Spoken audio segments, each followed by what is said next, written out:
merupakan rempah yang dimanfaatkan sebagai campuran penyedap masakan. Jintan putih memberi rasa hangat dan pedas sehingga banyak digunakan untuk hidangan kari dan gulai. Tidak hanya populer sebagai bumbu masakan saja, di Tiongkok dan juga India, jintan dijadikan sebagai obat herbal yang bermanfaat untuk mengobati berbagai macam penyakit. Salah satunya rebusan air jintan baik dikonsumsi oleh orang dengan diabetes. Karena rebusan jintan dianggap dapat menjaga kadar gula dalam tubuh tetap stabil. Benarkah? Akan dijawab oleh ahli herbal Dr. Tania Ingrid di segmen kali ini. Penyakit jantung juga disebut sebagai silent killer. Karena penyakit ini dapat timbul tanpa gejala yang berakibat seseorang mengalami gagal jantung. Pola hidup yang tidak sehat dapat menjadi salah satu pemicunya.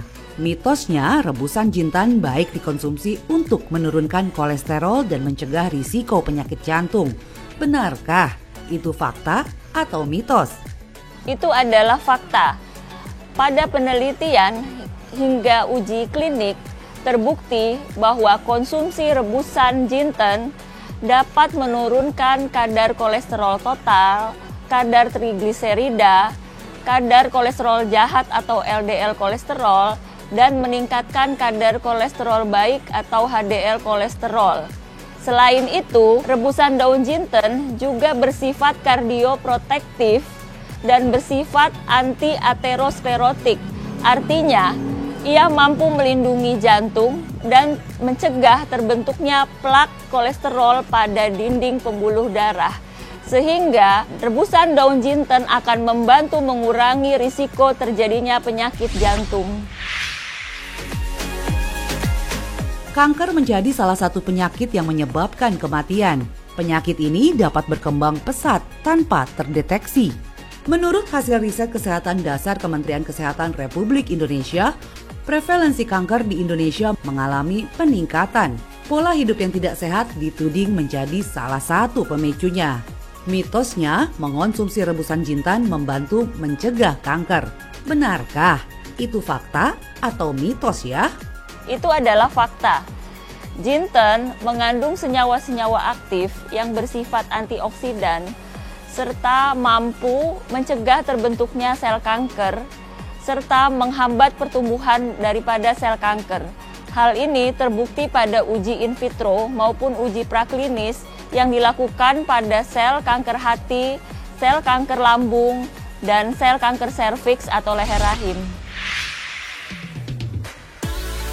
ASI berperan penting bagi bayi. Selain meningkatkan ketahanan tubuh, ASI juga membantu pertumbuhan tulang. Sangat penting bagi seorang ibu untuk menjaga kuantitas dan kualitas ASI-nya. Mitos fakta selanjutnya, konsumsi rebusan jintan membantu meningkatkan jumlah ASI. Itu fakta atau mitos? Itu fakta. Pada jinten terkandung zat yang namanya timol. Timol ini bersifat merangsang atau menstimulasi kelenjar susu sehingga produksi ASI akan semakin meningkat. Selain itu, jinten juga kaya akan vitamin-vitamin dan mineral seperti vitamin A, vitamin C, mineral zat besi, tembaga, kalsium, kalium, dan zinc yang akan meningkatkan kualitas daripada ASI sehingga ASI kaya akan zat-zat atau senyawa asam linolenat dan asam-asam lemak yang berguna seperti yang rantai panjang tidak jenuh. Menjaga imunitas tubuh di masa pandemi adalah kunci untuk terhindar dari paparan virus corona. Berolahraga dan mengonsumsi makanan dengan gizi seimbang dianggap mampu menjaga imunitas. Lantas, bagaimana dengan jintan? Karena mitosnya rebusan air jintan baik dikonsumsi untuk meningkatkan imunitas tubuh. Itu fakta atau mitos ya? Itu fakta.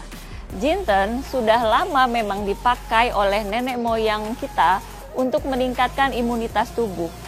Selain itu, pada penelitian terbukti bahwa jinten itu bersifat imunomodulator. Artinya, jinten itu dapat meregulasi respon imun dengan meningkatkan kinerja daripada sistem imunitas. Misalnya, dengan meningkatkan produksi dari limfosit T, terutama sel limfosit T helper. Diabetes masih menjadi momok yang menakutkan. Penyakit ini sekaligus merenggut kesehatan penderitanya sepanjang hayatnya. Selain mengonsumsi obat secara rutin, Anda juga dapat mengonsumsi air rebusan jintan. Karena mitosnya, konsumsi rebusan jintan membantu mencegah diabetes. Benarkah, Dr. Ingrid? Itu fakta atau mitos? Itu adalah fakta. Jinten mengandung senyawa-senyawa aktif seperti kuminol, kuminaldehida. Ia bersifat menurunkan gula darah dengan cara meningkatkan sekresi daripada hormon insulin dan menghambat enzim glukosidase alfa.